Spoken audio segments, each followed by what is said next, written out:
মাঝে মাঝে সন্ধ্যার জলস্রোতে অলস সূর্য দেয় এঁকে গলিত সোনার মতো উজ্জ্বল আলোর স্তম্ভ। আর আগুন লাগে জলের অন্ধকারে ধূসর ফেনায়। সেই উজ্জ্বল স্তব্ধতায় ধোঁয়ার বঙ্কিম নিঃশ্বাস ঘুরে ফিরে ঘরে আসে শীতের দুঃস্বপ্নের মতো।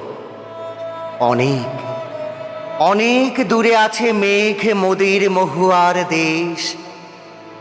সমস্ত ক্ষণ সেখানে পথের দুধারে ছায়া ফেলে দেবদারুর দীর্ঘ রহস্য।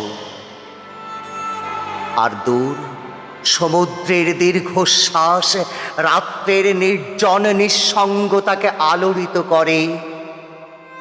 আমার ক্লান্তির উপরে ঝরুক মহুয়া ফুল, নামুক মহুয়ার গন্ধ। এখানে অসহ্য নিবিড় অন্ধকারে মাঝে মাঝে শুনি মহুয়া বনের ধারে কয়লা খনির গভীর বিশাল শব্দ। আর শিশিরে ভেজা সবুজ সকালে অবসন্ন মানুষের শরীরে দেখি ধুলোর কলঙ্ক। ঘুমহীন তাদের চোখে হানা দেয় কিসের ক্লান্ত দুঃস্বপ্ন। নমস্কার।